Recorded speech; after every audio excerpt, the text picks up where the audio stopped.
Señoras y señores, tengan ustedes muy buenos días. Quien les habla es la abogada Ana María Valencia Catunta, directora de Desarrollo Jurídico y Proyectos Normativos de la Dirección General de Desarrollo y Ordenamiento Jurídico del Ministerio de Justicia y Derechos Humanos.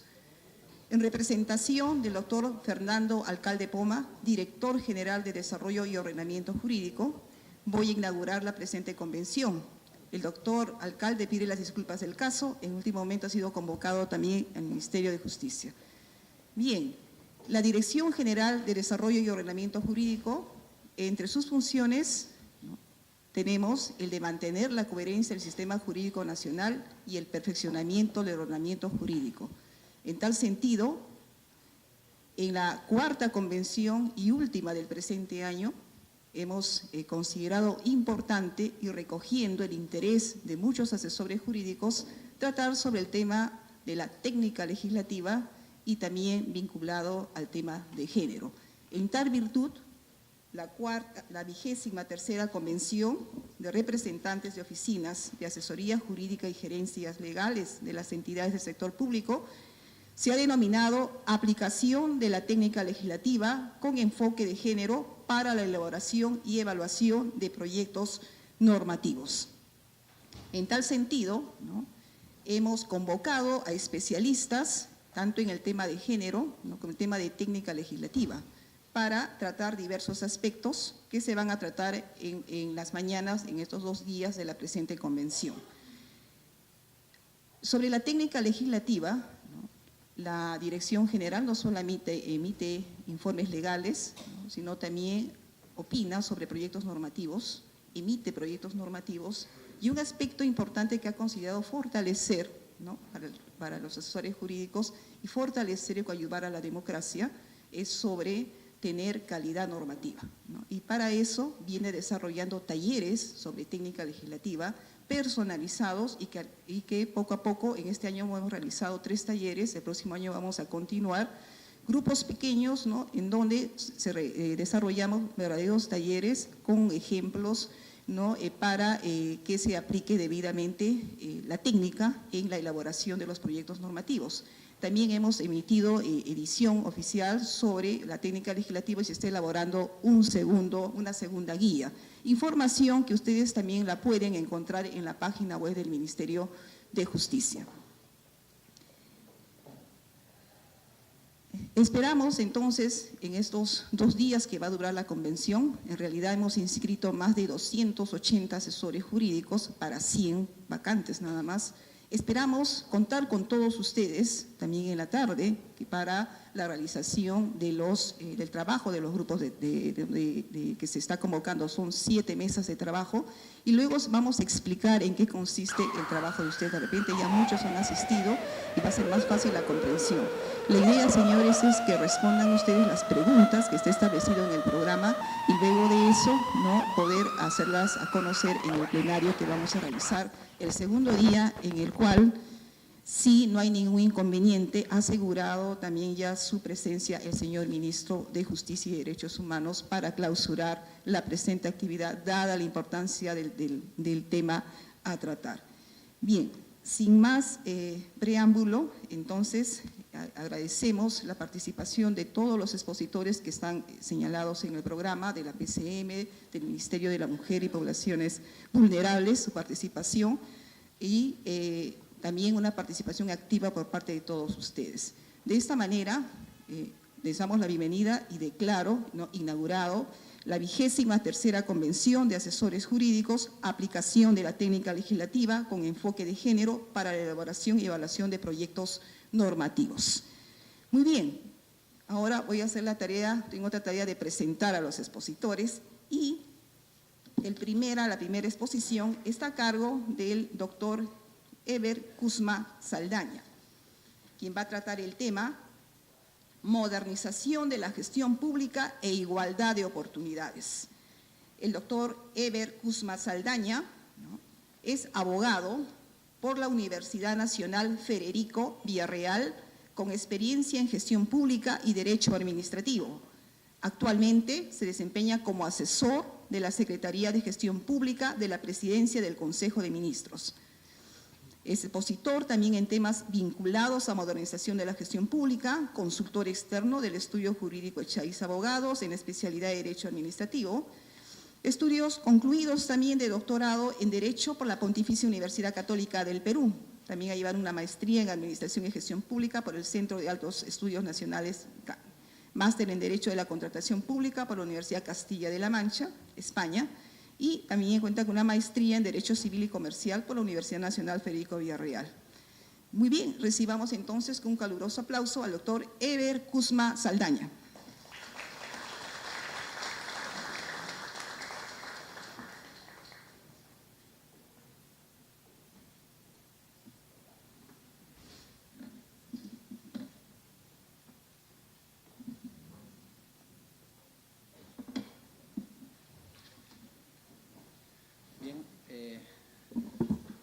Sí se escucha, ¿no? Buenos días con todos y todas por su participación en este importante evento. Nuestro agradecimiento a los organizadores por habernos hecho extensiva la invitación a la Secretaría de Gestión Pública. Desde ya el saludo a la doctora Sara Aroes Escobar, Secretaria de Gestión Pública. El tema que nos convoca el día de hoy es un tema muy importante que viene ya tratándose de años. Sin embargo, como podemos ver, lo que sucede en el Estado peruano es que tenemos muchas normas, muchas leyes, muchos reglamentos, y ustedes, el auditorio que nos acompaña, son, me dicen todos, asesores jurídicos. Además vienen también de provincias, gobiernos regionales, locales, que eso va a enriquecer estos 2 días de la jornada que se ha convocado. Les comentaba, tenemos normas, tenemos reglamentos, mucho escrito, o sea, buenas intenciones. Entonces, acá cobra importancia lo que es la modernización de la gestión pública. Justamente el gran problema que se tiene es cómo implementar.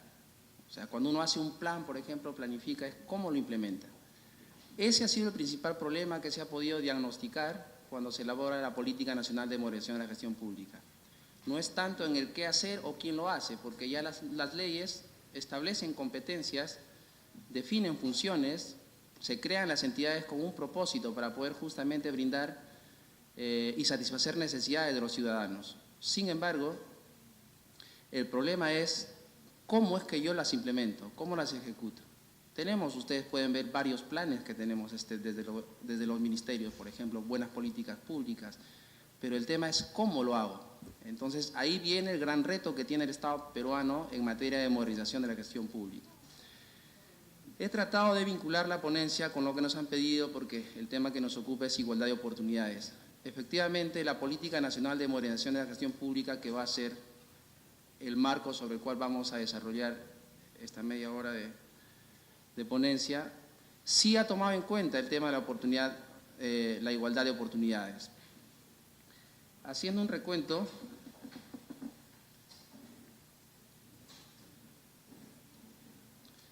¿me pueden ayudar cómo pasa acá?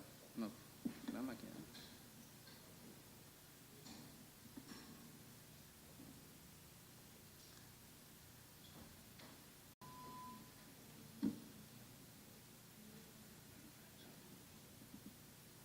Este tema técnico, también tendrán ustedes las diapositivas, vamos desarrollando la exposición. Les comentaba, entonces el marco que tenemos en materia de modernización de la gestión pública es la Política Nacional de Modernización de la Gestión Pública, que fue aprobada en el 2013 con Decreto Supremo 004, 2013 PCM. Bien, entonces la labor que ustedes tienen en esta jornada es justamente cómo promover el tema del enfoque de género, la transversalización de género, la igualdad de oportunidades, que es un problema que se ha evidenciado. Normas ustedes han podido revisar con este tema y se van a tratar en las ponencias que vienen a continuación y el día de mañana, que están enfocadas específicamente en el tema de enfoque de género. Normas existen, yo les he separado acá y seguramente les han hecho llegar el material. Hay sendas normas que se han emitido en materia de la promoción de la igualdad de oportunidades en el enfoque de género. Pero el tema es cómo vinculamos el enfoque de género con la modernización de la gestión pública. Entonces, es una tarea que yo les comentaba, que modernizar la gestión pública es en el cómo lo hago. Es decir, qué habilidades pueden tener los gerentes públicos, los que dirigen las instituciones, de poder lograr los objetivos que tiene la institución y poder llegar de manera efectiva, eficaz, con los servicios al ciudadano y poder satisfacer sus necesidades y expectativas. Así se ha gestado la política de modernización de la gestión pública y se ha podido hacer un diagnóstico para poder saber cuál es la problemática que tiene el Estado y cuál es la razón por la cual no tenemos una buena percepción del ciudadano frente a las instituciones públicas. Entonces, la política lo que busca es justamente ver cuáles son las alternativas de solución que se podrían dar para poder cambiar esa percepción del ciudadano. Porque debemos darnos cuenta que cuando el ciudadano no está satisfecho con los bienes, con los servicios que presta el Estado, naturalmente eso afecta la democracia, afecta la legitimidad de las autoridades, afecta la institucionalidad. Entonces, es fundamental que las instituciones públicas cumplan su rol. Acá el papel importante que cobra, por ejemplo, el tema de la Oficina de Asesoría Jurídica. Se hablaba en la ponencia que hubo recién la semana pasada del CLAD, del Centro Latinoamericano de Administración para el Desarrollo, que se hizo acá en Lima, seguramente alguien de ustedes ha participado. Se decía, ¿no?, en las preguntas que formulaban a los ponentes, pero para poder hacer gestión se necesita ser más flexibles. Entonces, acá vienen las disyuntivas, ¿no? Unos dicen que debe haber una buena regulación, otros propugnan de que debería haber mayor flexibilidad. Entonces, se comentaba de que efectivamente cuando los abogados hacen el ejercicio de la interpretación de las normas, no hay una sola norma que se haya emitido para poder ir en perjuicio del ciudadano.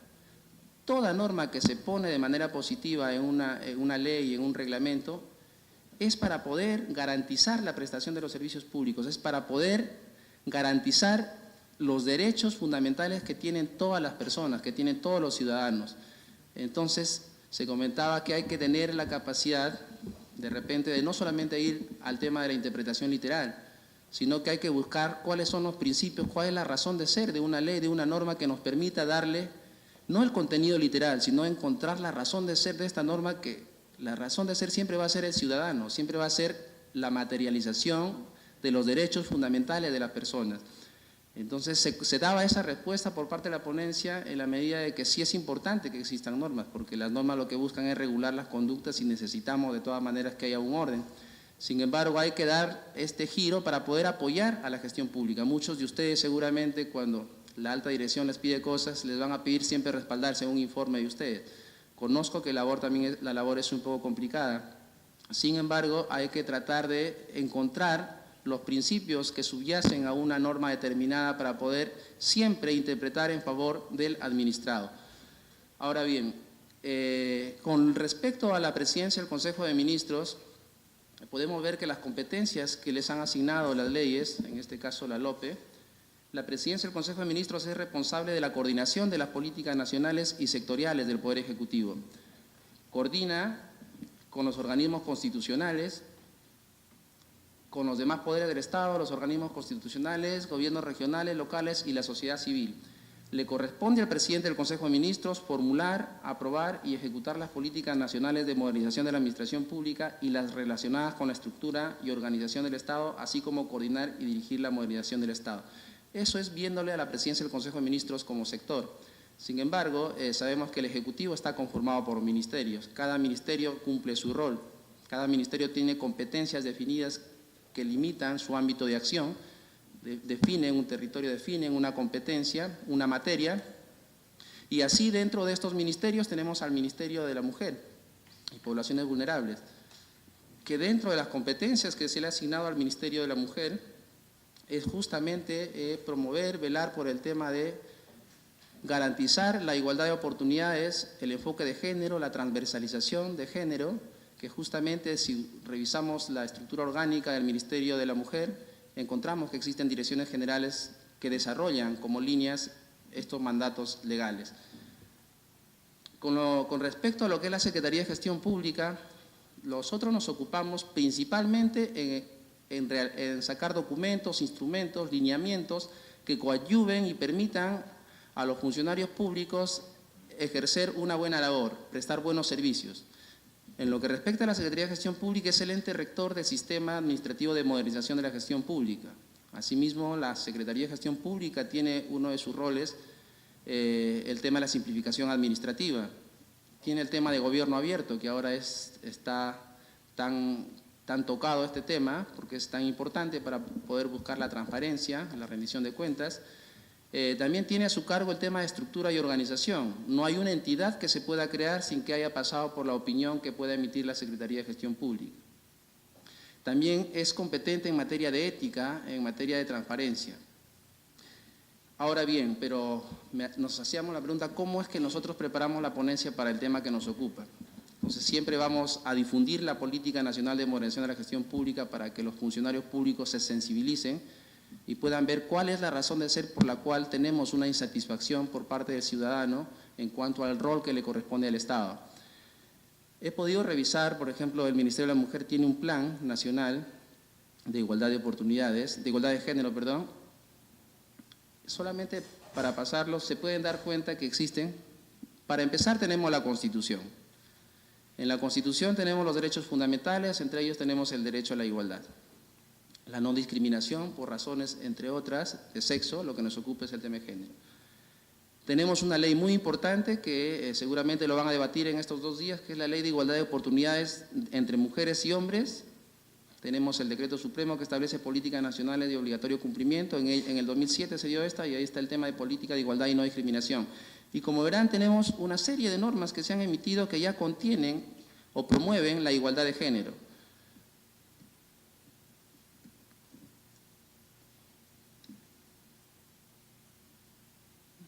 ¿Podrían apoyar? Seguimos teniendo problemas. Es el marco jurídico que existe ya en materia de igualdad de género. Ahora bien, ¿cómo lo vinculamos el tema de la igualdad de género con la modernización de la gestión pública? Cuando se gesta la Política Nacional de Modernización de la Gestión Pública, previo a ello se han emitido una serie de normas que tienen que ver con la modernización del Estado. La norma que marca la pauta es la Ley Marco de Modernización de la Gestión Pública que se da en el 2002, donde ya se habla de un Estado unitario, descentralizado, inclusivo, entre otros. Luego, a partir de esta Ley Marco de Modernización de la Gestión Pública, se dan una serie de normas que buscan modernizar el Estado. Se da la ley de bases de la descentralización, porque dentro, y también se dio la reforma constitucional justamente para poder, estas son las normas que les comentaba, que ya las voy a pasar, y estas son las normas que se han dado en marco de modernización. Les comentaba, se dio la reforma constitucional y se estableció de manera constitucional de que el Estado es unitario y descentralizado. ¿Qué quiere decir? Que si bien mantenemos la unidad, pero para poder prestar los servicios y llegar y acercarnos a la ciudadanía y ser más eficientes en la prestación de los servicios, necesitamos gestionar de manera descentralizada. Luego luego la ley de bases ya define cuáles son las competencias del gobierno nacional, define cuáles son las competencias compartidas que le corresponden a los gobiernos regionales y locales. Entonces ya se van clarificando los temas para que no haya superposición de funciones, ¿no? Luego se da la Ley Orgánica de Gobiernos Regionales. Me dicen que están participando también acá de gobiernos regionales, que es una ley orgánica muy importante para poder estructurar este modelo de Estado. Luego se da la Ley Orgánica de Gobiernos Locales, ¿no? Y luego en el 2007 se da la Ley Orgánica del Poder Ejecutivo, que es la LOPE, en la cual también se definen de manera clara ya cuáles son las funciones y competencias del Poder Ejecutivo, cómo está conformado el Poder Ejecutivo, cuáles son los roles que le corresponde a cada uno de los ministerios, cuáles son sus competencias exclusivas y cuáles son aquellas que pueden ser compartidas. Luego de la LOPE se dan una serie de normas, pero ya a nivel técnico en lo que respecta o corresponde a la presidencia del Consejo de Ministros, se emiten normas ya técnicas para poder promover la modernización de la gestión pública. Entre ellas se emite una estrategia de modernización de la gestión pública. Luego se emite la Política Nacional de Modernización de la Gestión Pública y esto viene acompañado luego por un plan de implementación de la Política Nacional de Modernización de la Gestión Pública. Si se puede apreciar cómo vinculamos este marco normativo que existe en igualdad de oportunidades, en enfoque de género, que están en las 4 PPTs anteriores, es que ya este marco normativo que propugna el tema de la modernización ya contiene como principios el enfoque de género, la igualdad de oportunidades. Ya está como principios. Entonces, cuando nosotros planteamos la política de modernización de la gestión pública, se hace un diagnóstico, se han hecho talleres a nivel regional, local, con participación de expertos internacionales, y se ha podido identificar cuáles son los problemas y la razón por la cual existe una desconfianza por parte del Estado. Entonces, acá cobra importancia el tema de la gestión pública para poder modernizarlo. ¿Qué se entiende por gestión pública? Es el conjunto de acciones mediante las cuales las entidades de la administración pública tienden al logro de sus fines, objetivos y metas, enmarcados en las políticas públicas establecidas por el Poder Ejecutivo. Desde el punto de vista de los procesos, comprende el conjunto de procesos que se realizan a través de la gestión de las políticas públicas, planes, programas y uso de recursos para la provisión satisfactoria de bienes y servicios a los ciudadanos que hacen ejercicio de sus derechos constitucionales. ¿Cómo lograr una visión de Estado moderno? A través de un proceso de cambio y reforma integral de la gestión pública a nivel gerencial y operacional. Si nos damos cuenta en este concepto, les comentaba, leyes existen, ustedes lo conocen más que nosotros. Normas existen, pero no se gobierna solamente con leyes, porque alguien las tiene que ejecutar. Alguien tiene que promover el cumplimiento de los objetivos que establecen en las normas, ¿no?, que emite el Estado. Entonces, lo que se tiene que cambiar para poder modernizar la gestión pública es un cambio gerencial y un cambio operacional. Así nace la Política Nacional de Modernización de la Gestión Pública. ¿Cuál es la visión de esta Política Nacional de la Modernización de la Gestión Pública para poder ser calificados como un Estado moderno? La visión es un Estado orientado al ciudadano, es decir, todos los servidores públicos debemos ser conscientes de que el Estado se sustenta por la retribución de los impuestos de todos los peruanos. Es decir, todas las empresas, por ejemplo, el Estado tiene que promover no solamente el bienestar del ciudadano, sino también del empresariado, porque las empresas generan trabajo y los impuestos que aportan las empresas son los impuestos que llega a recaudar el Estado y nos pagan a nosotros como servidores públicos nuestros honorarios. Ahora bien, pero en esta forma de cómo se ha estructurado el Estado, si uno revisa hace un recuento a la historia, el Estado, cuando nosotros vemos el Estado, es la máxima expresión de organización que ha podido lograr el ser humano, entre luchas, entre revoluciones, pero finalmente logró consolidarse un Estado bajo un modelo democrático. Es decir, con estas revoluciones el pueblo se empezó a dar cuenta que el pueblo radica en el ciudadano. Y esta estructura de Estado obviamente se ha diseñado para que el bienestar devuelva al ciudadano. El poder da su cuota, el ciudadano da su cuota de poder a los gobernantes, para que los gobernantes puedan realizar todo tipo de gestión para poder lograr su bienestar. Es así como se ha establecido este modelo de Estado. Tenemos un poder legislativo y tenemos al ciudadano. Ese es el modelo que se tiene. Tenemos tres funciones claras, que son el ejecutivo, el legislativo y el judicial, pero este modelo de Estado que se ha construido es justamente pensando en el ciudadano. El rol radica en el pueblo, se dice en el derecho constitucional.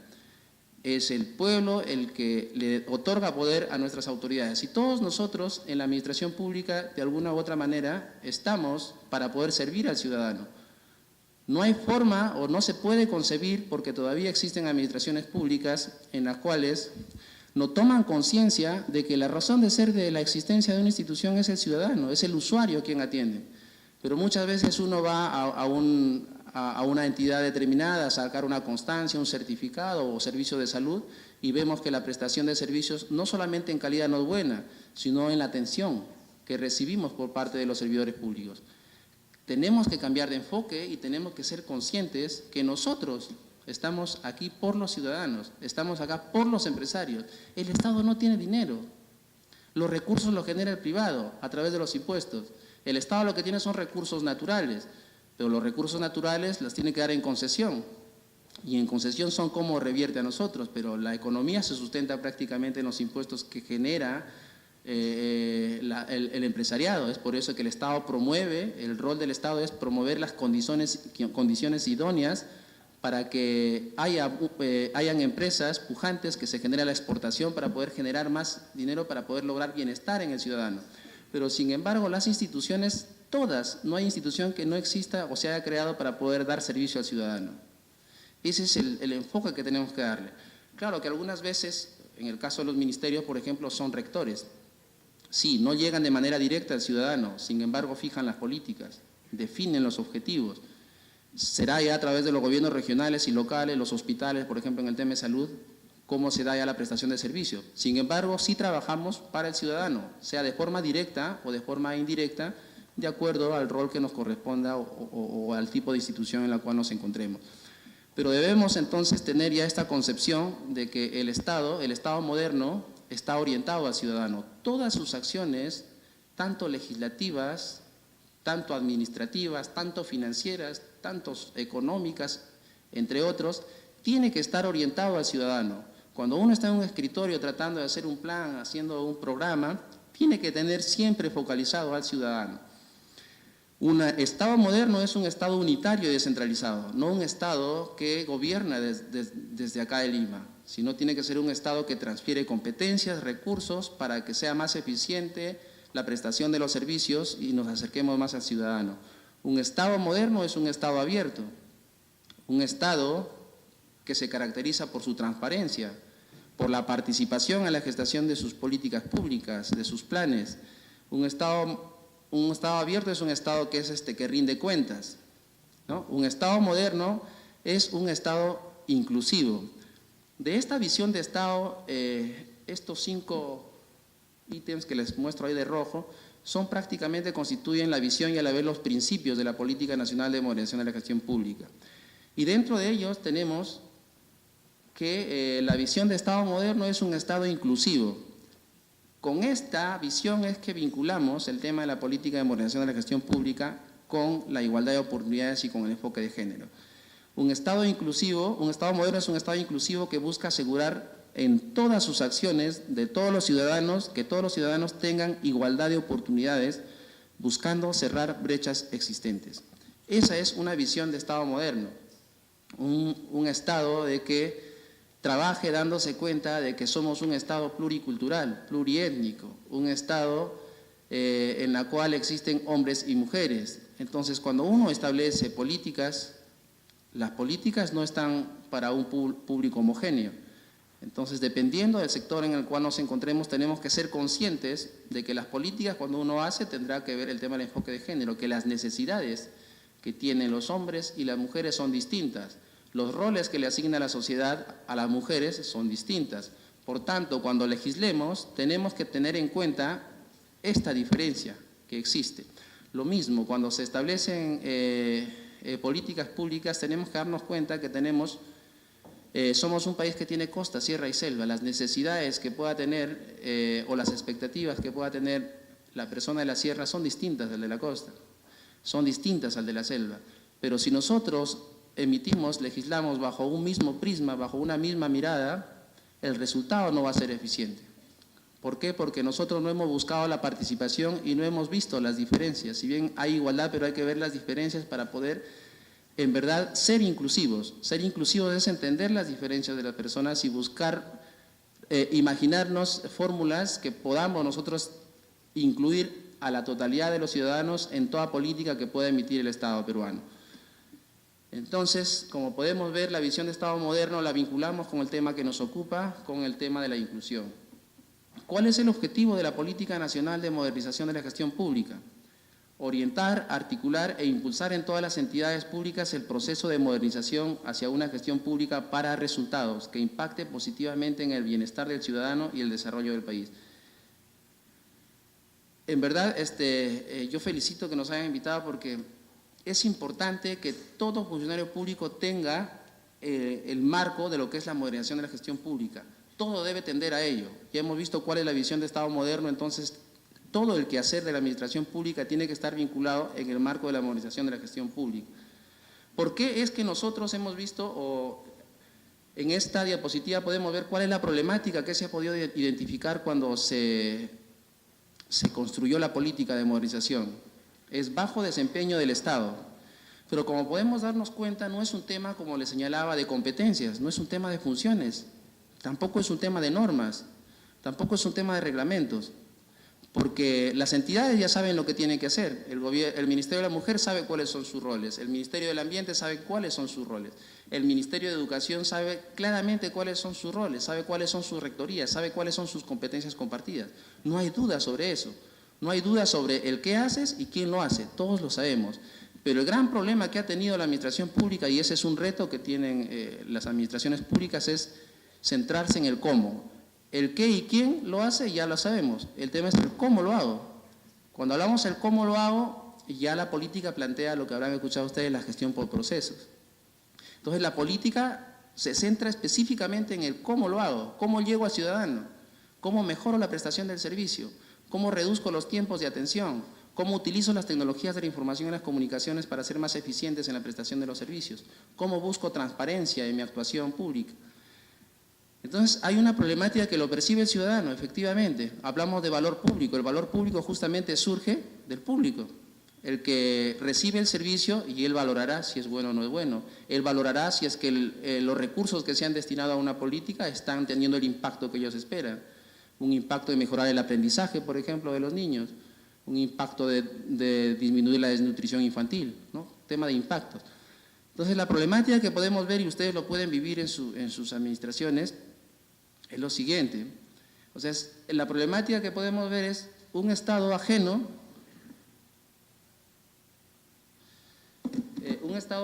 ajeno a la obtención de resultados al ciudadano, acá. Justamente esa es la razón por la cual la idea central de la Política Nacional de Modernización de la Gestión Pública y lo que debe entender todo funcionario público es que el modelo que va a llevarnos o acercarnos, aproximarnos a ser un Estado moderno es una gestión pública orientada a resultados que impacten positivamente en el ciudadano. El papel importante entonces vemos que se centra el ciudadano, ¿no? Ya no solamente preocuparnos por el resultado, porque se cumplió la meta.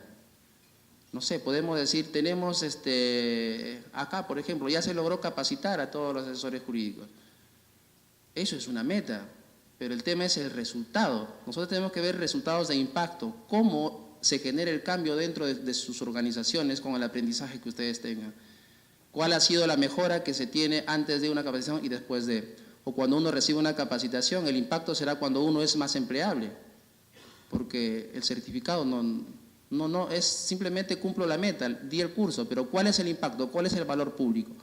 Si es que doy una capacitación buscando promover que uno se inserte al mercado laboral, es cuando uno, entonces el indicador será de todos los capacitados, cuántos lograron insertarse a la actividad económica, cuántos lograron insertarse o ser empleados.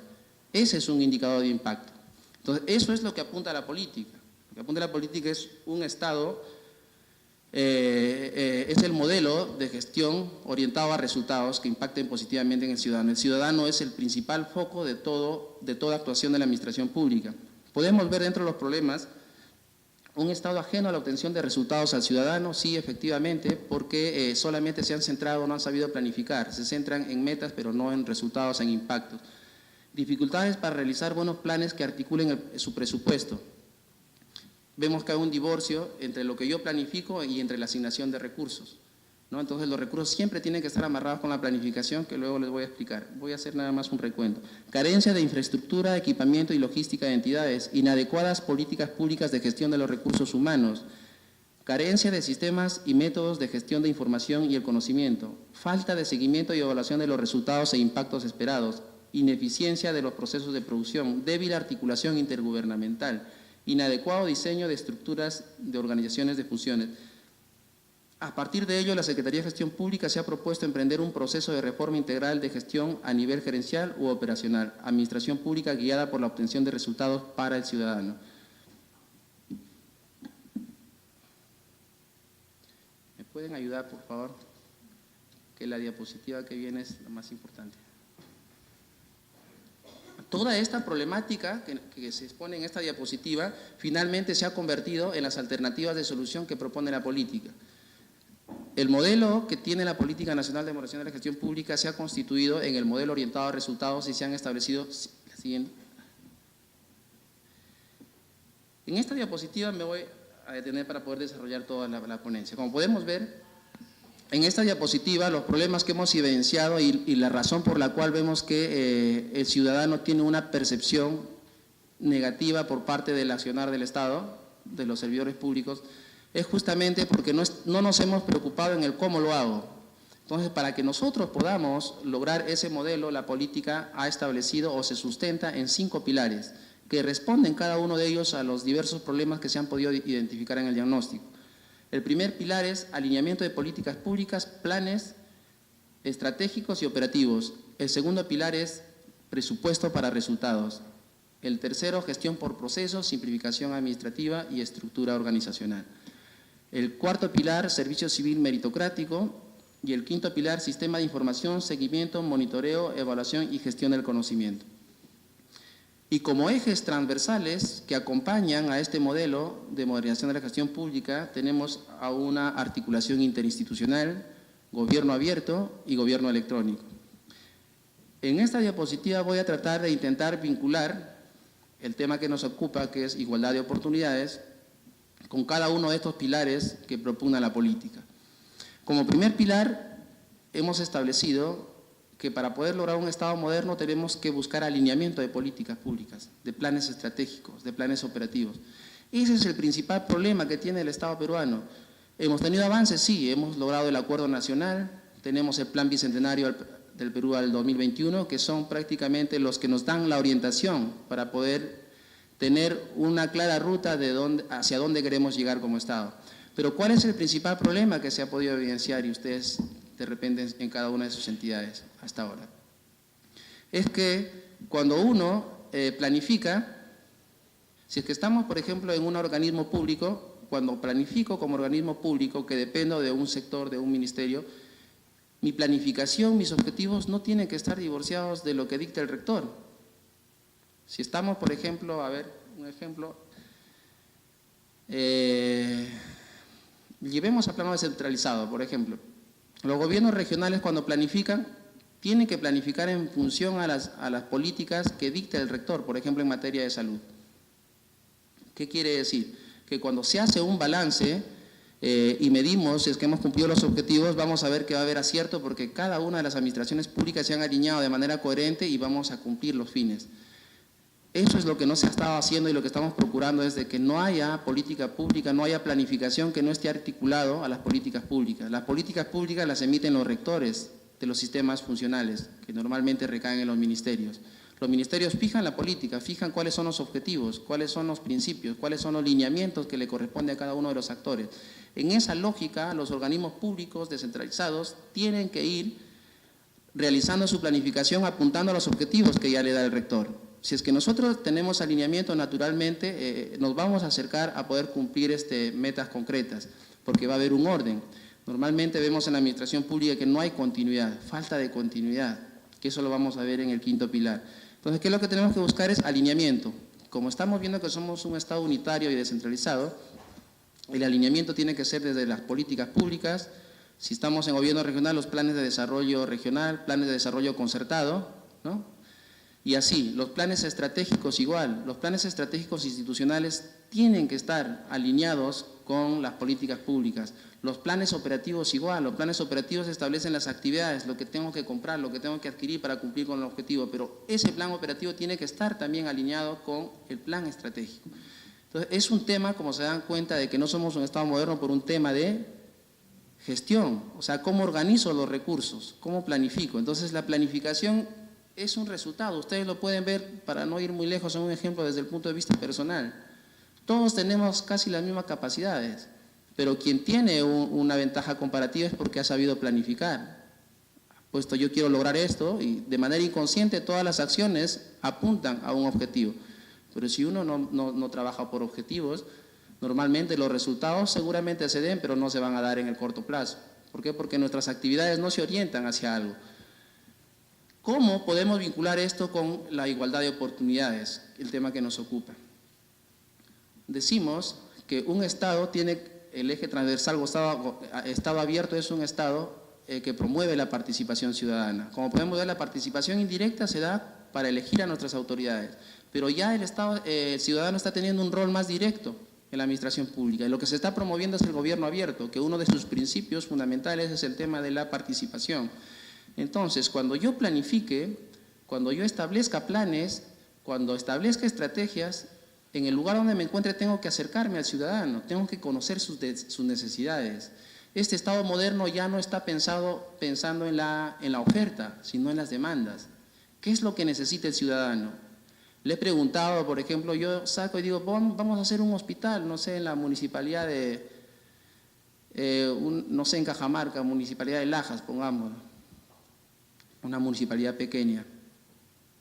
Entonces, uno tiene que acercarse a su ciudadano y preguntarle, ¿eso es lo que tú necesitas, en verdad, el hospital? ¿O es que tienes carencias todavía de servicios básicos? ¿Te falta agua, te falta desagüe, te falta electricidad? O de repente quieren construir un hospital, sin embargo, a 5 minutos, a 10 minutos de ciudad hay un hospital. Entonces, si se dan cuenta, cuando uno no consulta al ciudadano, planifica mal, porque no conoce cuáles son sus necesidades. Entonces, cuando nosotros planifiquemos, es fundamental y se viene desarrollando instrumentos para poder promover la participación ciudadana. El gestor público, el servidor público tiene que acercarse a su público objetivo y conocer a su público objetivo y conocer cuáles son sus necesidades. Tiene que conocer sus diferencias. Ahí articulamos la política con el enfoque de género.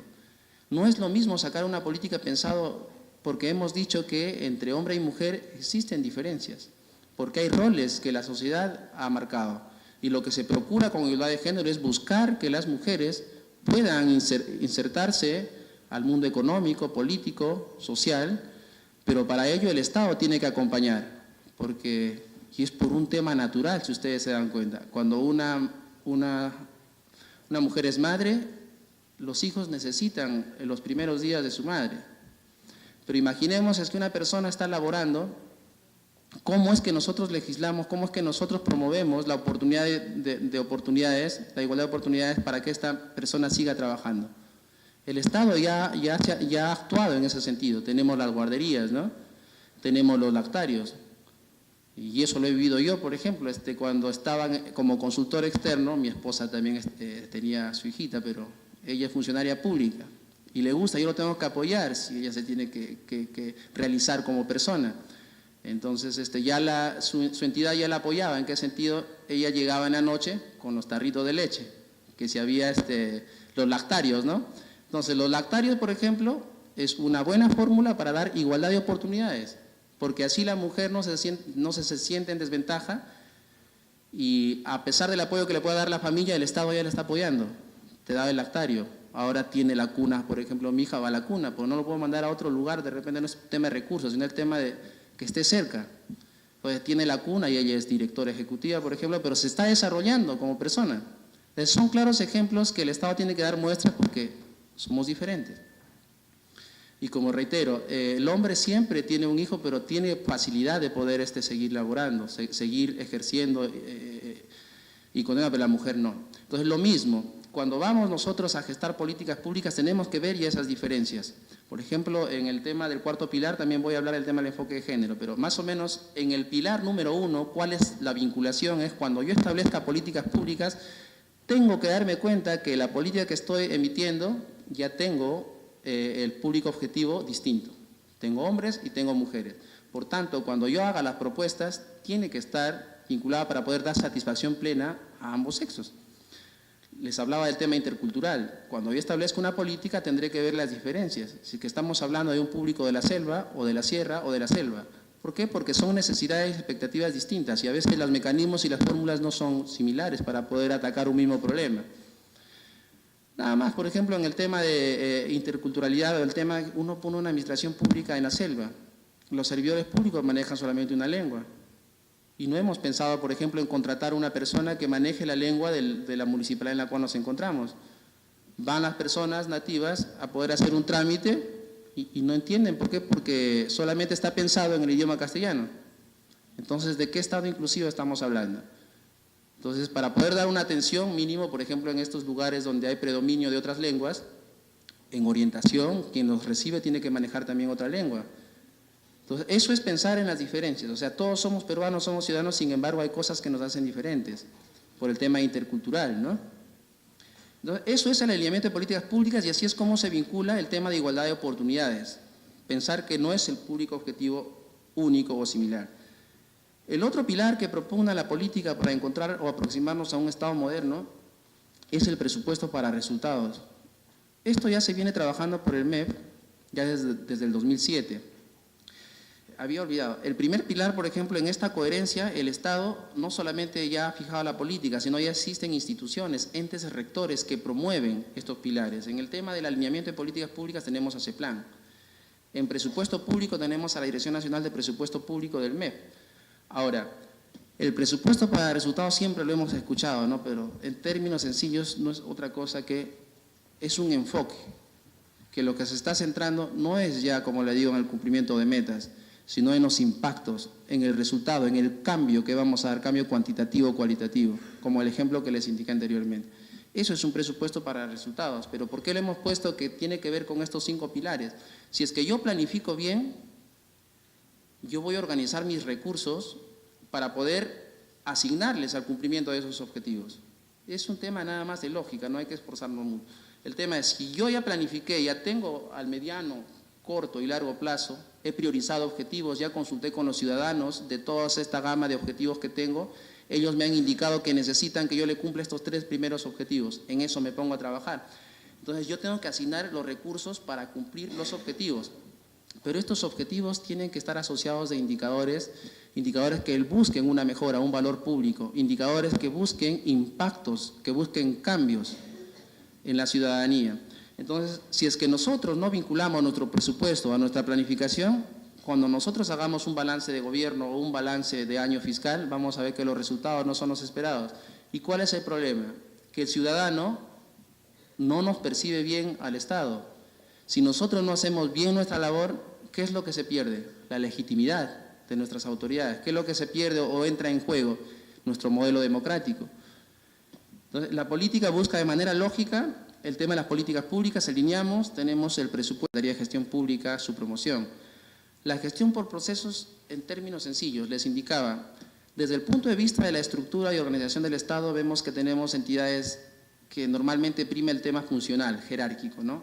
El director siempre está para rendirle cuentas al jefe, ¿no? La Contraloría viene y yo cumplí con lo que dice mi reglamento de organización y funciones, no voy más. Es un enfoque pensado en rendir cuentas al jefe.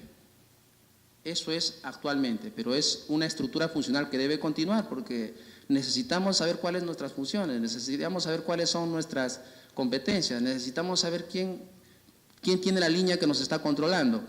Lo que ahora el Estado está procurando, y no es nada nuevo, la gestión por procesos ya viene de hace 30, 40 años. El tema es que recién estamos tomando conciencia y estamos viendo que es una metodología fundamental para poder dar este salto a un Estado moderno. Le decía, la estructura funcional se centra en el qué haces y quién lo hace. ¿Qué haces? Tus competencias, ¿no? Tus funciones. ¿Qué haces? ¿Para qué te has creado? ¿Quién lo hace? Miras tu organigrama, el órgano de línea, no sé, la oficina de enfoque de género, por ejemplo, en el caso del Ministerio de la Mujer. La Dirección General de Transversalización de Género. Ya sabemos, pero el tema no queda ahí.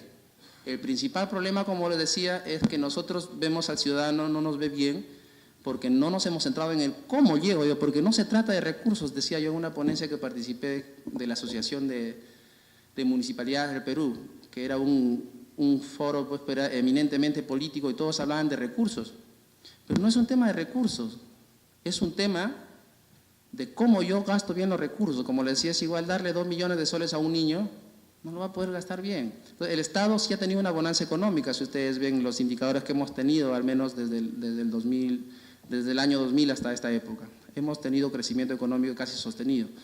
Entonces, recursos sí hay. El tema es que el Estado tiene que ser responsable, por eso es que existen los sistemas administrativos, el SNIP, por ejemplo. Es algo lógico, como le decía, ¿cómo puedes proponer hacer un hospital si a 2 minutos tienes otro hospital? ¿No crees que hay un lugar en la selva que en verdad no tiene un hospital que tenemos que priorizar el gasto? Entonces, para eso están los sistemas, no es un tema de traba, el tema es hay que verlo bien, el tema es que hay que saber enseñarnos a planificar, hay que ver si en verdad existe la necesidad para poder lograr el cambio. Entonces les comentaba de la estructura para hablar de la gestión por procesos. Ya tenemos la estructura funcional, pero la gestión por procesos se centra en la estructura operacional. La gestión por procesos me va a decir ¿cómo es que yo voy a brindar un servicio de manera eficiente? La gestión por procesos no es otra cosa que de manera conceptual toma una entrada que son necesidades, organiza los insumos, da productos y tiene como salida satisfacción de necesidades, ¿no? Y luego el valor agregado es buscar los impactos positivos en el ciudadano. Entonces, gestionar por procesos no es otra cosa que organizar las actividades de manera coherente para transformar los insumos en productos y lograr bienestar en el ciudadano, lograr una calidad de vida en el ciudadano. Si se dan cuenta, la gestión por procesos es enseñarnos de cómo gestionar, cómo gerenciar. Normalmente, como les decía, las estructuras del Estado han estado de manera funcional, pero ahora tenemos una coexistencia que debemos promover, una estructura funcional que debe seguir insistiendo, pero debe primar ahora para modernizar el Estado la estructura operativa, que es la gestión por procesos. Luego tenemos simplificación administrativa y organización institucional, pero la pregunta es, ¿cómo enfoco el tema que nos ocupa, que es oportunidad, igualdad de oportunidades? Dentro de este tercer pilar tenemos simplificación administrativa, está asociado también con mejor atención al ciudadano. Entonces, les decía, cuando nosotros brindamos los servicios, hay una oficina que da la cara al ciudadano. Yo puedo brindar un buen servicio, pero sin embargo, quien da la cara al ciudadano no tiene un buen trato, no tiene maneras para orientar, o simplemente a veces no se siente contento, porque ustedes habrán notado que a veces uno llega a una entidad y le envían al área de orientación, es como si fuera el castigo. Y si se dan cuenta que esa ventana que nosotros estamos poniendo es la percepción del ciudadano. O sea, yo puedo estar trabajando bien, planificando bien, logrando resultados, pero la cara que le estoy poniendo para que me represente no está entrenada para dar un buen trato, la percepción del ciudadano va a ser negativa. Y eso afecta a la institucionalidad. Entonces son cosas como estas que tenemos que cambiar. La igualdad de oportunidades se vincula en el tema de la simplificación, por ejemplo, cuando en las áreas de atención al usuario hemos identificado, por ejemplo, que haya una infraestructura adecuada, que haya un espacio para personas embarazadas, para personas con discapacidad, que haya, por ejemplo, en el tema intercultural, que exista, al menos si es que estamos en una entidad que está en la selva, por ejemplo, y hay predominio de una lengua nativa, que exista servidores públicos que tengan el manejo de esa lengua para poder orientarlos. Eso es darle igualdad de oportunidades, porque si no estamos pensando solamente en la gran mayoría que tenemos la lengua española, pero entonces, esa es una de las formas como es que es un reto, si se dan cuenta. Es un reto de poder incluir. ¿Cómo incluyo? Con estos ejemplos que les estoy planteando. Ahora, el cuarto pilar es el servicio civil meritocrático. Ya hemos hablado que este modelo de gestión orientada a resultados busca alineamientos, algo natural, como hace una persona o una familia, planifica qué es lo que quiero lograr este año. Luego asigno los recursos, voy ahorrando y voy destinando, lo mismo es el Estado. Ahora, ya me organicé de gestión por procesos, organizo mis actividades. La gestión por procesos tiene como punto de mirada el ciudadano. Como les decía, el sistema funcional mira al jefe, la gestión por procesos mira al ciudadano, busca de qué manera nos alineamos y buscamos valor agregado para poder dar servicios de calidad. La gestión por procesos nos va a ayudar a identificar la cadena de valor. La cadena de valor no es otra cosa que ver que todas las unidades orgánicas, órganos que existen en la entidad, cumplan un fin y sumen a esta cadena, a este producto que se está realizando o este servicio para poder dar bienestar al ciudadano. Entonces ya tenemos la coherencia, ya tenemos alineamiento, tenemos presupuesto, hemos gestionado por procesos, simplificación administrativa, hemos ordenado la estructura organizacional. Ahora, el servicio civil meritocrático. El tercer pilar es la Secretaría de Gestión Pública, quien la impulsa. El cuarto pilar tenemos un ente rector que es Servir. Ahora bien, el servicio civil meritocrático. Ya planifiqué, tengo recursos, ya gestioné por procesos. La pregunta es, ¿quién hace? ¿Cuáles son las cosas en la administración pública? Somos nosotros.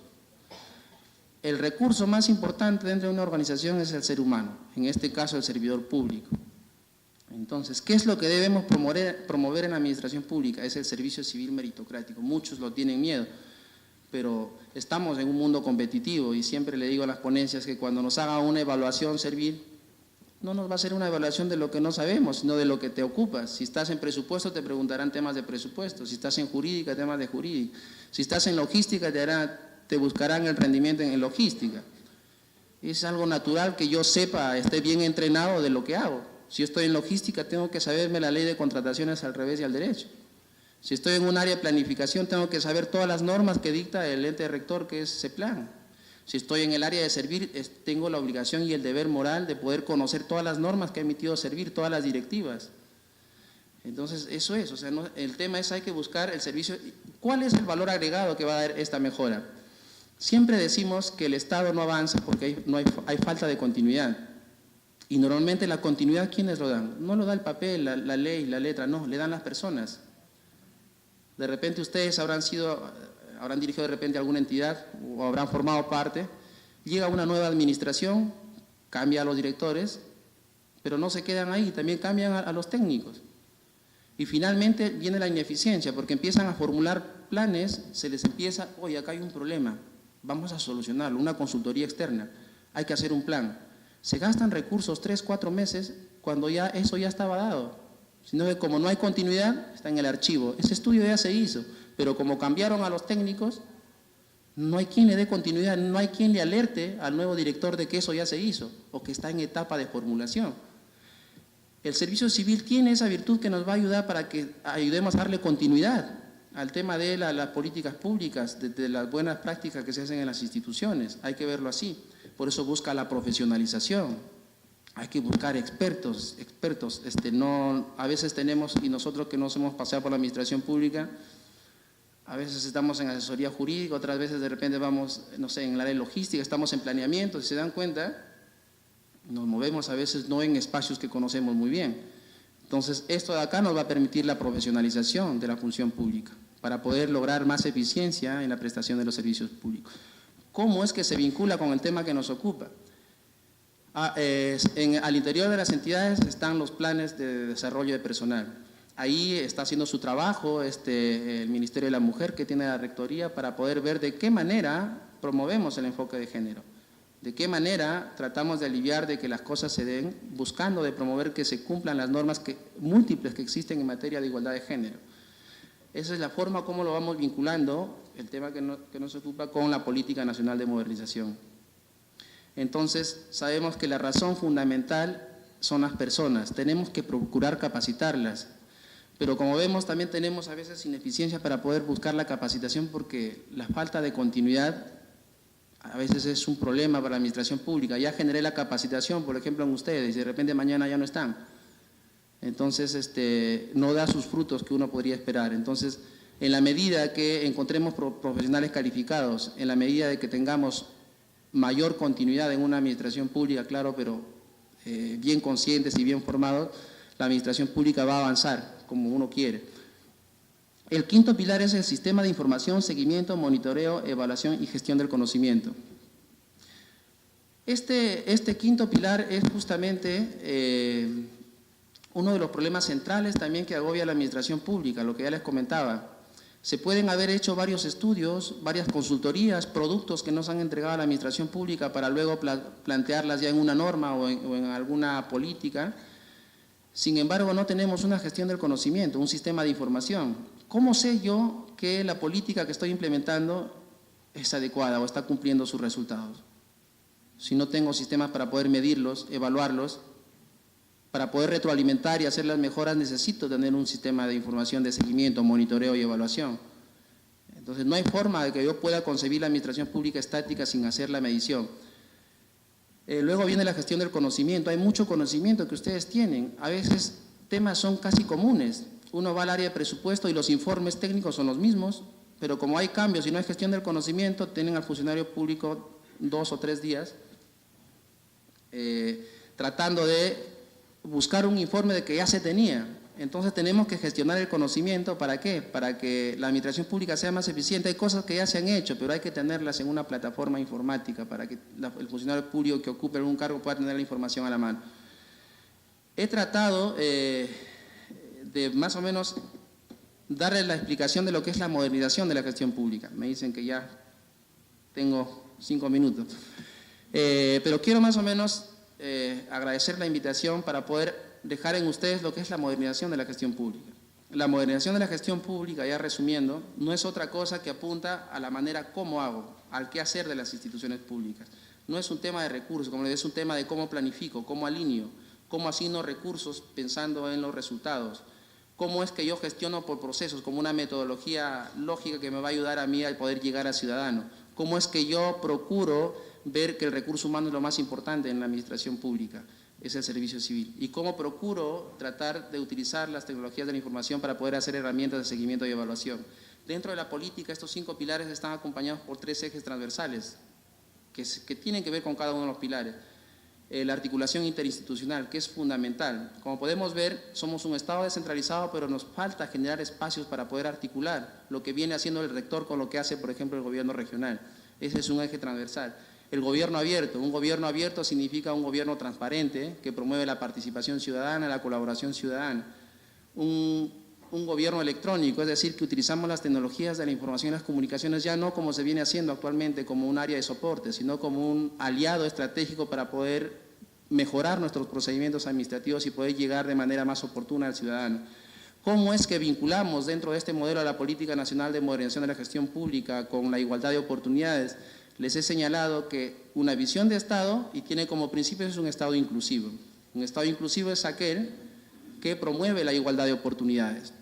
En cuanto a la oportunidad de igualdad a la igualdad de oportunidades, el primer pilar hemos señalado que cuando nosotros planificamos, tenemos que pensar en las diferencias de nuestro público objetivo. Tenemos que pensar en este caso que los hombres y mujeres tienen necesidades y expectativas diferentes, tienen roles distintos. Entonces, cuando planifiquemos, tenemos que ser conscientes de esa diferencia. En el presupuesto por resultados está vinculado justamente cuando pueda y hay presupuesto participativo, por ejemplo, que se está dando para promover el enfoque de género. Hay presupuesto que ha dado, y ahí están en la diapositiva las normas que hemos señalado, que hay presupuesto asignado para poder promover estas normas y se pueda materializar el enfoque de género. En el tema de gestión por procesos, ¿cómo podríamos vincular en el tema de simplificación administrativa? Le decía, cuando uno atiende al ciudadano, las áreas de atención que están cara a cara con el ciudadano, tienen que promover el tema de igualdad de oportunidades. ¿Y cómo se expresa? Pensando que una atención para discapacitados, para madres gestantes, pensando en el tema intercultural, si es que estamos en una región donde la lengua nativa de predominio es otra, tiene que haber servidores públicos que manejen esas lenguas para poder orientarlos con relación a los servicios que se prestan. Y entonces, a modo ya de resumen, esa es la Política Nacional de Modernización de la Gestión Pública. Quedo nada más con indicarles que no es un tema de la gestión de modernización de la gestión pública de concepto, sino es un tema de cómo hago. La política tiene claramente establecido el cómo es que yo voy a lograr o aproximarme a este Estado moderno, aplicando el modelo de gestión orientada a resultados. Y el tema que nos ocupa, no podemos hablar de un Estado moderno si es que no somos un Estado inclusivo. No podemos hablar de un Estado moderno si es que no somos conscientes de que existen diferencias entre hombres y mujeres. No puede haber un Estado moderno si nosotros no incluimos en la planificación, no incluimos en el presupuesto para poder promover la igualdad de género. No podemos ser un Estado moderno si seguimos viendo todavía que entre los indicadores el hombre es quien tiene más predominio en la administración pública en desmedro de las mujeres. El Estado tiene que procurar establecer fórmulas para poder ayudar a la mujer a poder insertarse en el mundo económico, laboral y social. Muchas gracias.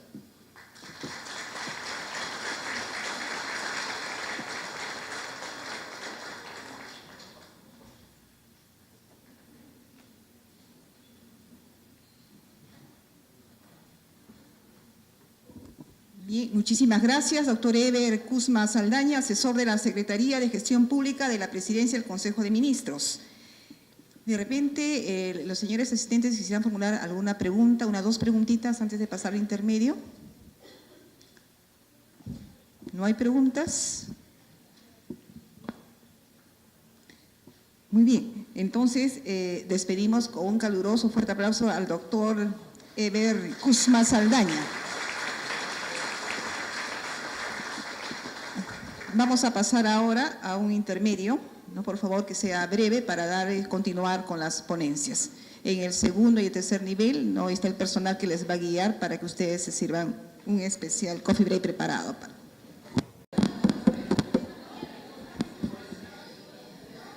Muy bien, señoras y señores, su atención, por favor. Vamos a continuar con el programa. Y atención, por favor. Vamos a continuar con el programa. Seguidamente, la doctora Carolina Garcés Peralta tratará el tema igualdad de oportunidades y la vinculatoriedad de los instrumentos internacionales de derechos humanos en la administración pública. La doctora Carolina Garcés Peralta es abogada, investigadora y consultora especializada en Derecho Constitucional y en Derechos Humanos. Magíster en Derecho Constitucional en la Pontificia Universidad Católica del Perú, donde también es docente de la maestría en Derecho Constitucional y en el pregrado y exadjunta también de los derechos de la mujer por la Defensoría del Pueblo. Recibamos igualmente con un caluroso aplauso a la doctora Carolina Rojas Garcés Peralta.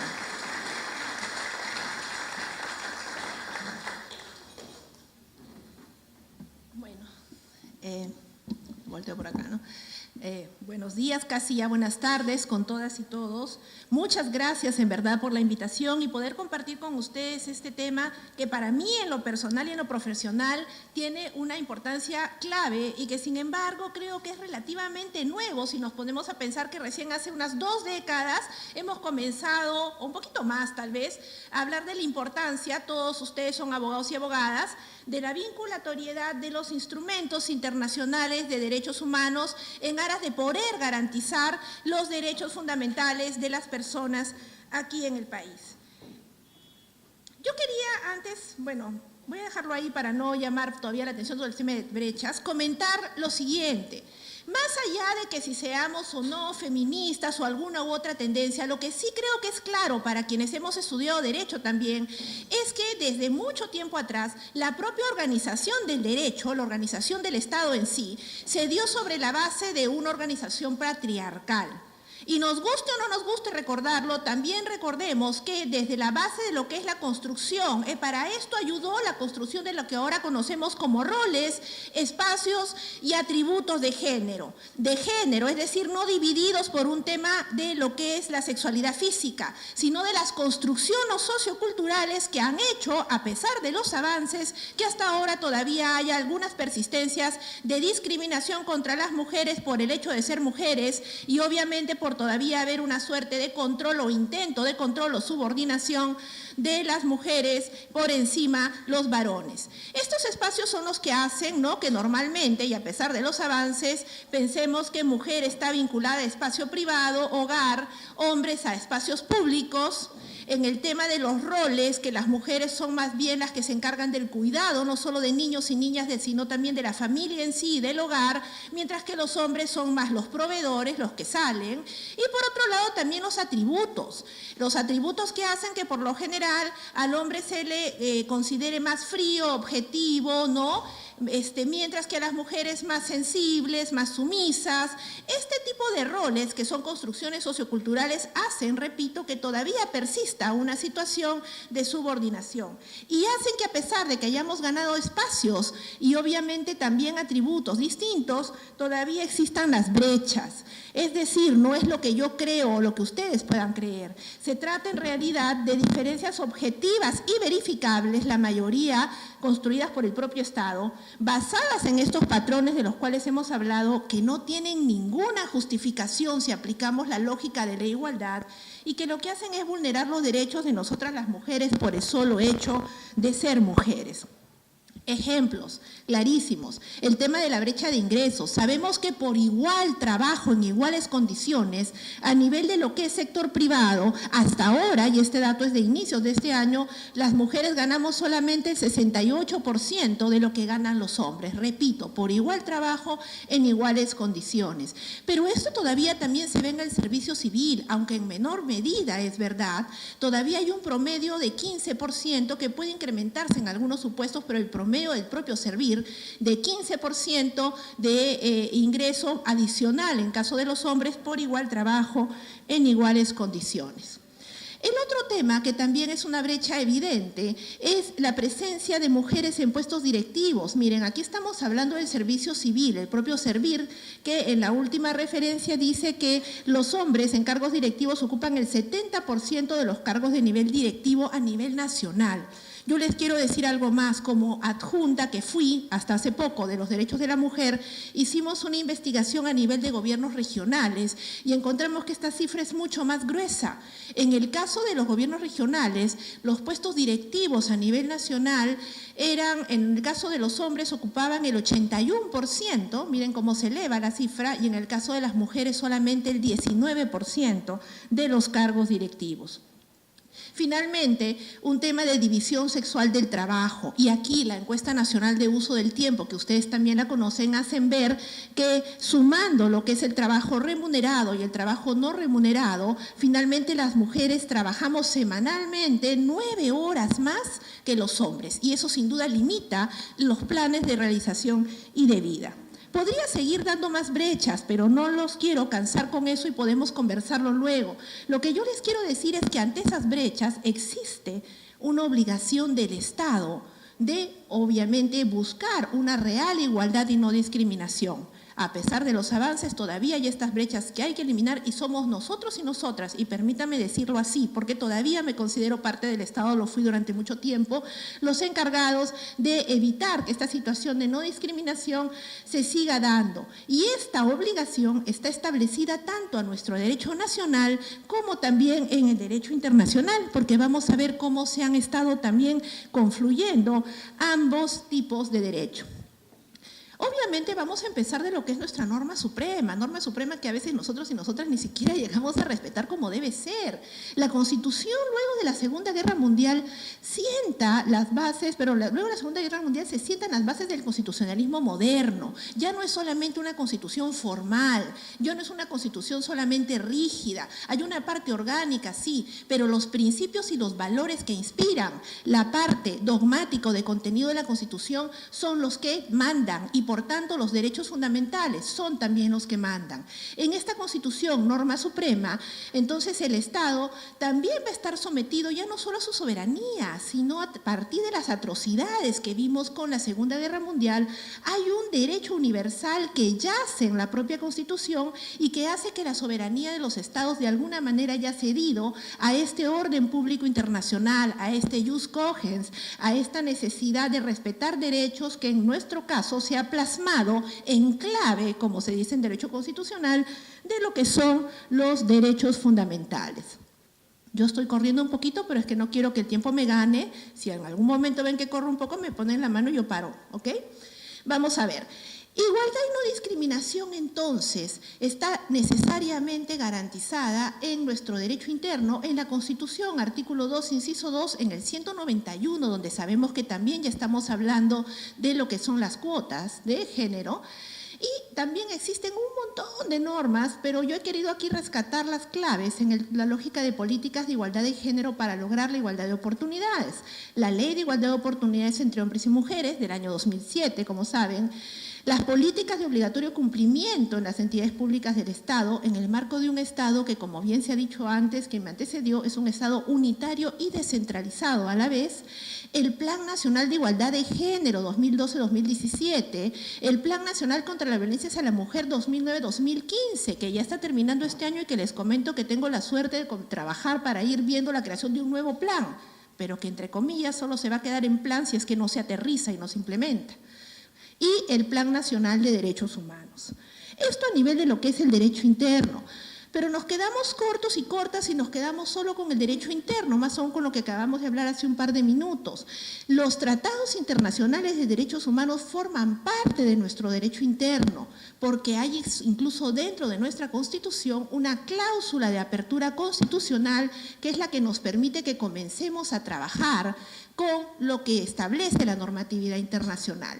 El artículo 55, que establece los tratados celebrados por el Estado en vigor formar parte del derecho nacional, y si bien ya no existe, como bien sabemos, un artículo como el de la Constitución de 79 que establecía el rango constitucional de los tratados de derechos humanos, sí existe una cuarta disposición final y transitoria que establece que las normas relativas a derechos y libertades de la Constitución se interpretan de conformidad con la Declaración de Derechos Humanos y con los tratados y acuerdos internacionales ratificados por el Perú. Esta cláusula abierta permite también que se pueda hablar de una constitucionalización de los tratados y demás normas de los derechos humanos. Yo he querido acá simplemente, y esto es muy poquito, pero quería un poco plasmar cuáles son las dos grandes normas que a nivel de lo que es derechos de las mujeres en igualdad de oportunidades son las que mandan en la lógica del sistema universal y del sistema interamericano. Como sabemos, las normas generales también son importantes, pero por la propia situación de discriminación de las mujeres necesitamos complementar estas normas con tratados específicos. A nivel de la ONU, la CEDAW, que en el caso del Perú se ratificó en el año 82, miren ya cuánto tiempo, y en el caso del sistema interamericano, la Convención Interamericana para Prevenir, Sancionar y Erradicar la Violencia contra la Mujer, que es Belén do Pará, y que fue ratificada en el Perú también hace mucho tiempo, en el año 96. Esto solo a modo de ejemplo, porque sin duda podemos tener muchas otras más. Lo que quería también incidir es que si bien, como les decía, ya no existe el artículo de la Constitución de 79, existe esa cláusula abierta de la cuarta disposición final y transitoria de la Constitución que nos permite englobar todo en un gran marco de protección de derechos, pero además nuestro Tribunal Constitucional desde el año 2006 y en jurisprudencia reiterada viene diciendo que los tratados de derechos humanos no solo forman parte de nuestro orden jurídico, sino que también tienen rango constitucional. Y esto se los doy como un tip que sin duda la mayoría ya conoce, pero es importante tenerlo en cuenta al momento que nosotros sustentamos como funcionarios y funcionarias la obligación de respetar los derechos fundamentales, en este caso concreto de las mujeres. Y aquí hay algo que venimos trabajando desde la academia y que ustedes también seguro lo han visto. Existe entonces una mixtura y un trabajo complementario integral entre Constitución y Derecho Internacional de los Derechos Humanos. Hay una constitucionalización del Derecho Internacional de los Derechos Humanos y hay a la vez una internacionalización del derecho constitucional. Por eso es que si ustedes ven las sentencias de la Corte Interamericana, muchas veces toman las propias normas de los estados sobre los cuales se están pronunciando e incluso muchas veces llegan a cuestionar, ojo, las propias constituciones. Recordemos, si no en el caso de Chile, con la última tentación de Cristo, ¿verdad? Bien, pero no solamente son importantes estos tratados de obligatorio cumplimiento porque han sido ratificados por el Estado peruano y que a ninguno de nosotros se nos pueden escapar como funcionarios y funcionarias.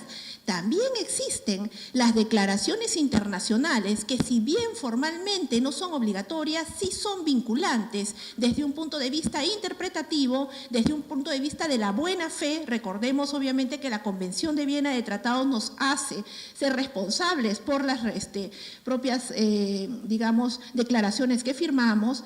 Las sentencias de la Corte Interamericana, sin duda, es el órgano supranacional con calidad jurisdiccional que manda en nuestro sistema también. Las opiniones consultivas de la Corte, ya que incluso ya no es solamente que sea consultiva, que algunos decían no ayuda de mucho, es una forma de control de nuestras normas y, ojo, cada vez se va avanzando más en decir que son vinculantes, incluso también aun cuando solo parezca que son a orden de consulta. Resoluciones de otros organismos de derechos humanos, de ONU y ODEA, los comités, como por ejemplo el Comité para el Cumplimiento de la CEDAW o el Comité de Derechos Humanos para el Cumplimiento de lo que es la Convención del Pacto Internacional de Derechos Civiles y Políticos, y etcétera, emiten observaciones y recomendaciones que también son de cumplimiento obligatorio por el principio de buena fe. Entonces, no nos quedamos solamente con los tratados y estos nos van a ayudar a construir nuestra propia argumentación para la defensa de derechos fundamentales. Pero además de esa cuarta disposición de la Constitución, además de lo que les he hablado, además de lo que ha dicho el Tribunal Constitucional, nuestro propio Código Procesal Constitucional tiene un artículo 5 en el título preliminar que dice que el contenido y alcance de los derechos constitucionales, llamémoslo obviamente, tratémoslos como sinónimos con derechos fundamentales, ¿no?, deben interpretarse de conformidad nuevamente con la Declaración Universal, con los tratados, así como, y eso lo subrayo, por las decisiones adoptadas por los tribunales internacionales sobre derechos humanos. O sea, ya no solamente declaraciones y demás, sino las decisiones que adoptan estos diversos órganos de los cuales les he estado hablando hace un minuto. Bien. ¿Por qué me interesaba conversar con ustedes sobre esto? Porque si hemos visto brechas, si hemos visto problemas de discriminación a pesar de los avances, tenemos en el marco de lo que dice nuestra Constitución, normas internas y sin duda toda la normatividad internacional, una obligación de buscar la igualdad real de oportunidades entre hombres y mujeres. Y esto a partir de las normas y de las políticas públicas que ustedes aquí sentados ahora están, luego van a ir mañana a implementar en sus respectivas competencias. Eso implica que tenemos obligación de remover esos obstáculos para la real vigencia del derecho a la igualdad, implementar medidas para acelerarla, adoptar políticas, planes y programas que aterricen, integrando este principio de igualdad, promoviendo la igualdad de oportunidades, lo cual implica también participación de mujeres en instancias de poder y tomas de decisiones, incluso al interior del propio Estado, que como vimos también todavía tenemos problemas de discriminación, consciente o inconsciente, y garantizar el acceso, obviamente, de las mujeres a mayor instancia de participación, creo que ya lo dije también. ¿Y esto cómo se hace? ¿Cómo se garantiza esta obligación de igualdad y no discriminación? ¿Cómo logro esta igualdad de oportunidades? Una herramienta es lo que tanto hablamos, que todo el mundo dice, sí, vamos a transversalizar, pero que no hacemos. Porque a veces suena incluso hasta medio extraño, no muy interesante o qué sé yo. Transversalizar el enfoque de género es una obligación, es una herramienta que forma parte de este derecho a la igualdad y es una estrategia que busca examinar las implicancias. Miren que cualquier acción planificada, legislación, política, programas en diferentes niveles en el Estado descentralizado, ¿no?, buscan mejorar e integrar las necesidades e intereses de hombres y mujeres en todas las esferas, llamémosle política, económica, sociocultural. Estas diferencias que hemos visto en brechas, en problemas, son fundamentales porque solo trabajando a partir de las diferencias vamos a poder garantizar la igualdad real entre hombres y mujeres. Y aquí me quiero detener un ratito para que no sientan que esto solamente pues es bla, bla, bla o un tema teórico. En todo tipo de acción se tiene que transversalizar género. Les pongo un ejemplo, que ahora esperemos no lo veamos, pero parece que sí. El tema del fenómeno del niño o cualquier otro desastre. Cuando pasa esto, obviamente lo primero que se hace es buscar comida, buscar alimentación, ¿no? Buscar proteger a las personas que están enfermas. Ni siquiera a veces la Cruz Roja tomaba en consideración la importancia de una necesidad diferenciada, muy simple, muy biológica en este caso, toallas higiénicas, que es un punto fundamental si yo quiero tener un trato diferenciado. En el tema de educación, se habla de que efectivamente ya hay un acceso mayor, sí es cierto, de niños y niñas se ha mejorado mucho la brecha, casi no existe, pero en el tema de permanencia, en el tema de adolescentes, ¿quiénes son normalmente las que abandonan por razones de embarazo, que está aumentando, por cierto, el embarazo adolescente, o por razones de cuidado de familia? Las adolescentes mujeres.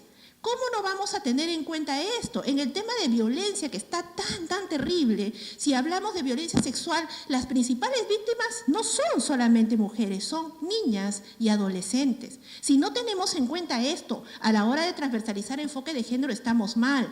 Pero para los caballeros que por ahí pueden decir, ¿y por qué todo mujeres y mujeres? Tampoco es así. La idea del género es lograr que todos estos roles, espacios y atributos hagan que también hombres y mujeres se vean beneficiados. ¿Y por qué digo esto? Porque este tema, por ejemplo, de lo que son los atributos, hombre no llora, hombre duro, hombre objetivo, viene haciendo que hasta ahora las principales víctimas de infartos sean los hombres. Y eso también es complicado, o el hecho de no poder mostrar. Yo les digo un tema muy personal, hace poquito una persona muy cercana está con un problema cardíaco, hombre él, y una de las cosas que parece ser que ha afectado también es que todo se lo guarda, ni siquiera el afecto hacia sus hijos o hijas lo suelen manifestar muchas veces, felizmente esto ya está cambiando, por un problema de entender que no deben manifestar afecto porque implica debilidad. Esto tiene que cambiar, porque esto también va a ayudar a que las propias relaciones entre hombres y mujeres sean más equitativas y lleguen mucho más a alcanzar un plan de vida pleno y feliz para todos. O el tema del globo, aquel que se cayó hace unos 3 años, en el cual, no sé si se recuerda si era Porica o Callao, no recuerdo, cae el globo, caen al mar 2 mujeres y un hombre. Y estaban esperando, recuerdan a lo que me refiero, estaban esperando a que los vayan a recoger, estaban en alta mar, los 3 sabían nadar. Dijeron, ya van a venir porque saben que nos hemos caído. Y el hombre dice, espérense aquí que yo voy a buscar ayuda. El hombre que sale, el fuerte, se murió. Ellas sobrevivieron. Son cosas que nos hacen ver cómo esto, no solamente a nivel de nuestro trabajo, sino de nuestra propia vida, tiene que ir mejorando, no solamente para el tema de garantizar derechos de las mujeres, sino de todas las personas. Bueno, el marco normativo para transversalizar este enfoque de género en toda la gestión pública implica planificación, políticas públicas, presupuesto, gestión institucional, gestión de recursos humanos. Es obligación de todo el Estado, no solamente del Ministerio de la Mujer, y de todo servidor y servidor público aquí está. Pero para poder ver si estas normas o los actos que nosotros realizamos dentro del Estado realmente están cumpliendo su necesidad de lograr la igualdad real, necesitamos lo que se conoce como control de convencionalidad, cómo poder vincular la normatividad internacional y la nacional para proteger derechos. Este control de convencionalidad, que algunos ya lo pueden haber escuchado que es un tema bastante nuevo, es una técnica de control de las normas y de los actos del Estado, de nuestro derecho interno, a partir del uso de todos esos instrumentos del sistema internacional de protección de derechos humanos. Está expresamente consagrado en el sistema interamericano por la Corte Interamericana de Derechos Humanos y por tanto nos obliga, y este caso sí nos obliga no solamente a nivel hermenéutico o interpretativo, sino como un mandato vinculante. Y lo que busca es que se considere lo dispuesto en los tratados y también lo dispuesto por los organismos que interpretan estos tratados, incluidas las declaraciones de las cuales estábamos hablando. Hay una doble naturaleza, como les decía, los tratados de por sí son obligatorios por mandato directo y las cláusulas interpretativas de estos organismos, aparte de las declaraciones y demás, son aquellas que se cumplen en base al principio de buena fe y del pacta sunt servanda de la Convención de Viena. ¿Cuáles son los dos grandes casos que marcan el trabajo del control de convencionalidad y que ustedes deben tener en cuenta al momento de sustentar su trabajo en derechos fundamentales? El caso Almonacid Arellano versus Chile es el primero que la Corte plantea este control en el año 2006 y el caso Hellman versus Uruguay en el 2011. Hay otros más, pero estos son, como quien dice, los líderes del tema. ¿Qué dice el caso Almonacid Arellano versus Chile? Que los invito y las invito a leer. Dice, cuando un Estado ha ratificado un tratado, dice, sus jueces están sometidos a velar porque la Convención Americana se cumpla. Y aquí me quiero quedar un ratito. Ya no solamente es la Convención Americana, ya la Corte ha dicho que son la Convención Americana y otros tratados adicionales a la Convención Americana. Llamémosle, por ejemplo, Berendo Pará. Pero acá hasta ustedes están viendo que sigue hablando de Poder Judicial, debe ejercer el control de convencionalidad y debe tener en cuenta no solamente el tratado, sino también la interpretación que del mismo tratado ha hecho la Corte Interamericana, ¿no? Sí, y alguno de ustedes me va a decir, sí, pero yo no soy juez, yo no soy jueza, yo no soy fiscal, no soy fiscala, entonces ¿para qué me están hablando de este caso? Porque no solamente ahora son los jueces. Con el caso Hellman versus Uruguay en el año 2011, ya la Corte dice que esta obligación de cumplir lo dispuesto en los tratados es una obligación que está respaldada también no solo por el tratado, sino por toda la jurisprudencia y desarrollo internacional, ¿no? Pero que tienen que cumplir, miren lo que dice abajo en rojito, ¿no? Vincula a todos, se me fue. Creo que me está fallando el sistema. Ahí está. Ojalá que otra vez vuelva, porque si no voy a tener que leerles y ahí sí se me van a dormir más rápido de lo que yo quiero, porque entiendo que tienen varios temas que ya han tratado y varios temas que vienen. Pero mientras viene, les voy a decir lo que dice, porque como les comentaba, no solamente se trata de un tema de una obligación de jueces, sino que se trata también de una obligación de todo el Estado.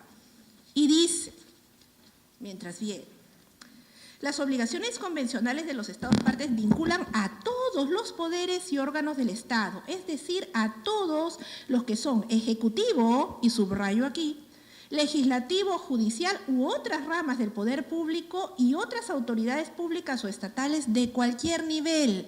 No se salva ni el sector nacional, ni lo que es gobiernos regionales, ni mucho menos gobiernos locales que tienen el trabajo directo con la ciudadanía. Y dice, los estados, ya estamos acá, gracias, no, los estados no pueden invocar, ¿no?, el incumplimiento y tienen el deber de cumplir de buena fe con este derecho internacional. Bueno, la falta de cumplimiento obviamente no se puede invocar, no solamente es para jueces, y obviamente esto implica, ¿no?, que el control de constitucionalidad va a implicar necesariamente un control de convencionalidad ejercido de forma complementaria. ¿Qué quiere decir esto? Que el control de convencionalidad, control que tenemos que hacer de nuestras normas y actos en función del derecho internacional y el control de constitucionalidad se unen y dialogan.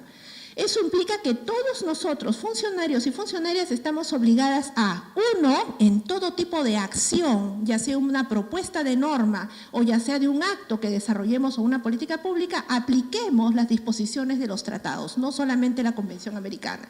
Apliquemos las sentencias de la Corte Interamericana e interpretemos, y este es un punto clave, ya no somos abogados y abogadas formalistas, literales. Tenemos que interpretar las normas y los principios de la Constitución teniendo en cuenta las sentencias e informes de organismos internacionales y los pronunciamientos de los organismos internacionales encargados de cumplir los tratados y las normas. Ahora, un ratito, esto en el marco de nuestras funciones, lo cual quiere decir que por favor no me digan, entonces yo puedo ejercer control difuso, no. Porque obviamente control difuso, los únicos que pueden ejercer son los órganos jurisdiccionales, pero sí pueden interpretar, y lo han dicho incluso los últimos constitucionalistas más renombrados, en función de aplicar e interpretar la elaboración de normas y de actos en función de estos criterios. ¿Cuáles normas o actos son objetos de este control de convencionalidad? Las normas jurídicas de todo nivel, las omisiones legislativas, cuando vemos que de repente hay una obligación de cumplir algo y no se hace, también puedo utilizar mi derecho internacional, que es parte de mi derecho interno. Interpretar una ley o incluso los actos, como les decía, como por ejemplo las sentencias, y que vuelvo a repetir, todo en respeto de nuestras propias competencias, porque por principio de legalidad sabemos que no podemos ir más allá de eso. El sistema de protección multinivel, control de convencionalidad y de constitucionalidad, que suena tan bonito y que tanto hablamos a nivel académico, es aplicable e implica, obviamente, que asumamos las consecuencias del incumplimiento de las obligaciones internacionales. Hay un diálogo deliberativo que se tiene que llevar a cabo. Otra vez me volví a pasar el problema, disculpe Carlos por allí con la máquina.